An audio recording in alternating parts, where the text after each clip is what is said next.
Sa career. So, mas priority mo pa rin yung career. Pero do you see yourself ending with Rico?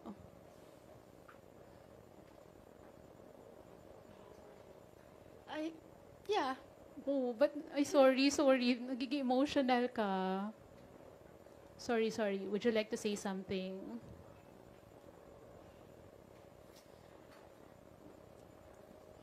Can we request for tissue paper, please? Yes. Thank you. Yes, I will get it from here. Okay. Maurice, have some. There.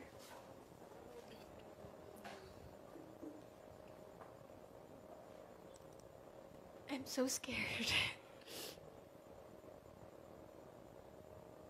I'm really scared. Dami kasing tanong about him and I'm tired of smiling and nodding.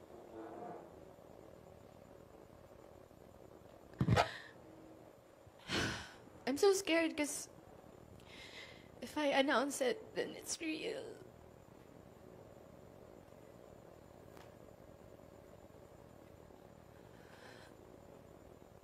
But yeah, Rico and I are over.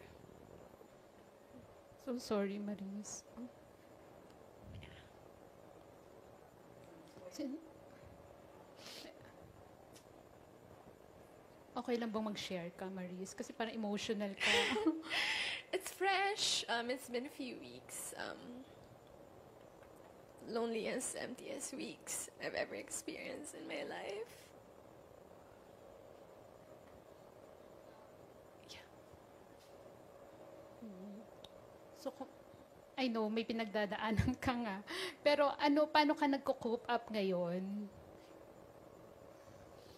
Nanonood lang ako ng Bluey. Ayun lang. Well, walang nagtanong, but, nangyari? Oo. Well, wala akong short answer for it.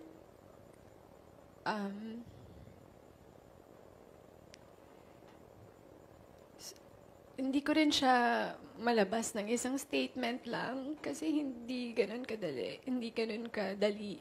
Sobrang complicated niya na situation.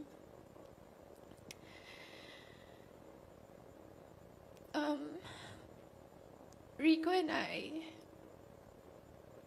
our universe was so beautiful. It was so full of love, laughter, music, everything. It's spontaneity, everything.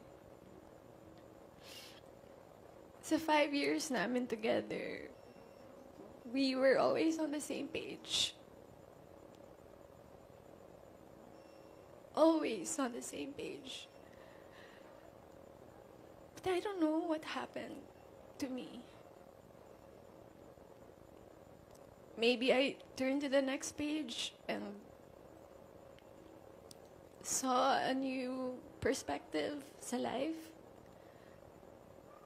I had visions of who I want to become, how I want to evolve. I'm so curious about the world. And the truth is, I am going through changes.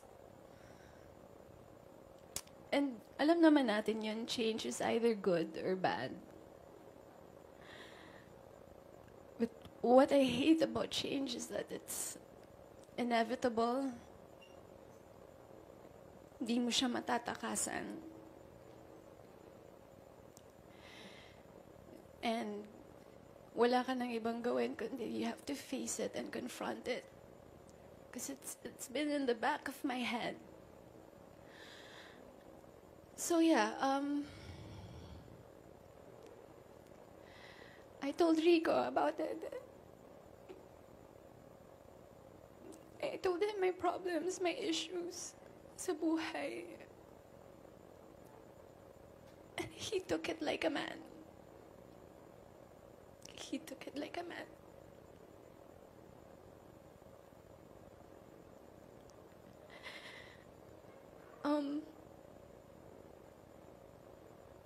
It was a very difficult talk because I love him so much.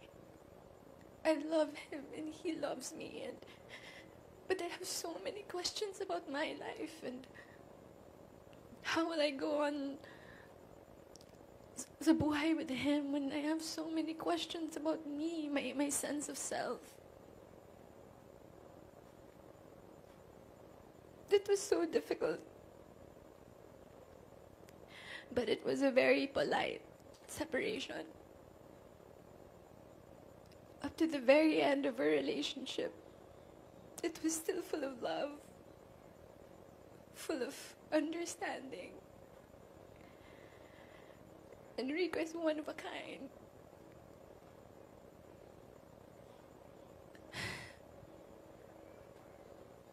If only I could skip through my 20s, you know.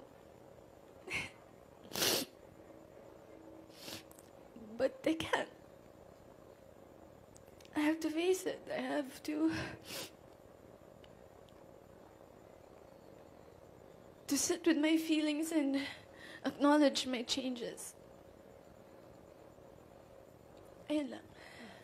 Ako, sorry to hear that, Marie.